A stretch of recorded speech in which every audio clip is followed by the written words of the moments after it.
McCallum looks up. Curler! Cracking goal! East Thurrock were the visitors to a wet and windy Priory Lane for the latest Vanarama National League South game, as the Borough looked to put a challenging time behind them, which has seen them lose 3 matches on the bounce. In many ways, the first half was an identikit version of the match against Hemel Hempstead, with the visitors, who had the wind behind them, opening the game and pressing until the Sports managed to get into their rhythm. From then on, they had a sizable proportion of the first half play, even playing against a really strong wind. The team had obviously listened to Jamie Howell.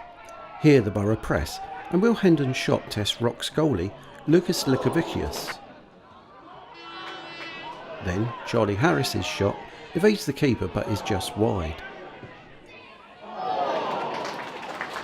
Despite Borough's possession, East Thurrock were always looking a bit dangerous, and this free kick and Sam Higgins' header could have been trouble.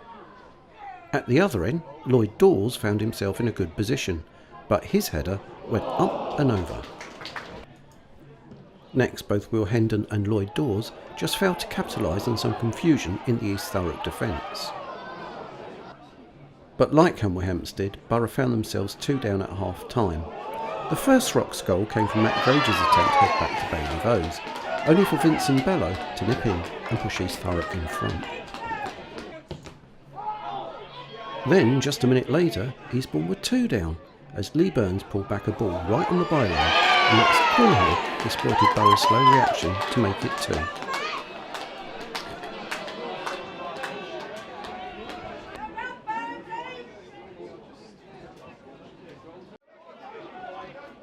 Eastbourne Borough started the second half showing they hadn't let their heads drop, and kept a belief they could find a way back in, especially with the wind behind them now. Here, Leon Redmond tries his hand with this shot that was just wide. And just over the hour mark, Sergio Torres drifted in to blast home from short range.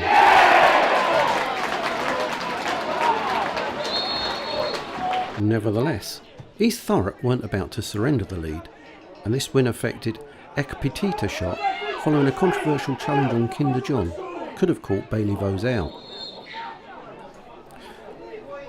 But it was the wind-assisted Sports that were having the best of the play by now, and this move, started by man of the match Sergio Torres, set Lloyd Dawes loose to put the scores level on 76 minutes, despite protestations by East Thurrock players who felt there was no sign. Having drawn level, the Sports still had to keep their wits about them. This corner eluded Max Cornhill, and then Max Cornhill again was thwarted when the wind carried his volley wide to safety. But it was Eastbourne that was stronger as they hunted for a winner. Jamie Taylor broke inside to loose off a power shot that was just wide. Then Sergio Torres picked up a loose ball to fire a cracking shot, which was also just off the mark. Then Torres was again playmaker, as his incisive pass put Lloyd Dawes through, but the danger was snuffed out by Rock's goalkeeper Likovicius. But despite all their possession and momentum, the Borough just couldn't get that little extra break, and they ended up having to settle for a well-fought-for point instead of all 3. Stay with us for Jamie Howell's post-match interview. So Jamie, you must feel a bit easier after that point today?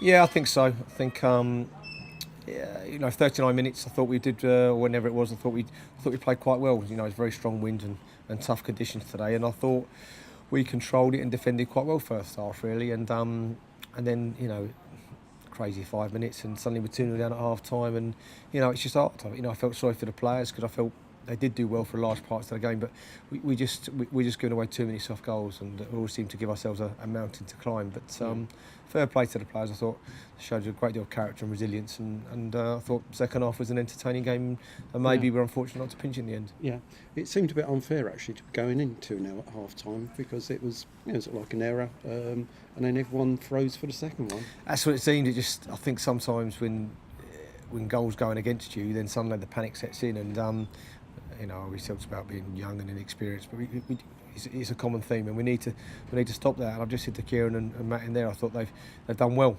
for 85 whatever minutes of the game. They've been excellent, but those 5 minutes, if we kept it nil, we win the game 2-0. But after the last couple of weeks, I'm just glad to just get a point on the board. Yeah, that's right. Psychologically, it must be good to sort of like break that cycle of one game after another. Yeah, it is, and we had a few suspensions and injuries today. Gavin's out, and Yemi's out, and Sim Pember and Gary Chalmers. Yeah. So we were slightly inexperienced on the bench today, but no, I think it was a good game of football. I'm sort of just coming down now from it a little bit, but no, I'm delighted with it so far.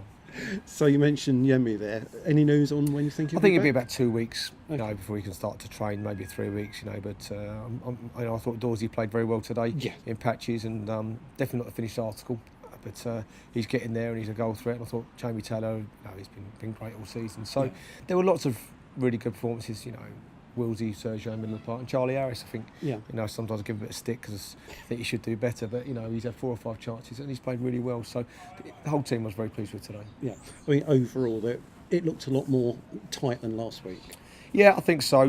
Something we've talked about systems and shapes and everything like that. But you need to want to defend and engage in sort of physical confrontation or physical challenges. And sometimes I don't think we want to do that. We want to pass the ball, but teams that win things don't do that. You need to mix it, and we haven't got the balance right just presently. But, there's good signs for me, but we need to pick up some points and keep doing what we're doing. And so that's a little springboard for next week. Yeah, it is. Yeah, I'm pleased with, like I say, with the point, and now it's trying to put a run together, and that's what we need to do. We need to put 2 or 3 wins on the spin and see where it takes us. And if we can do that, then everything will look a lot rosier. Well, after today, as you say, things looking a bit rosier, and it's first step on hopefully an unbeaten run. We hope so. Yeah, that'd be great. Thanks ever so much for your time, Jamie. My pleasure.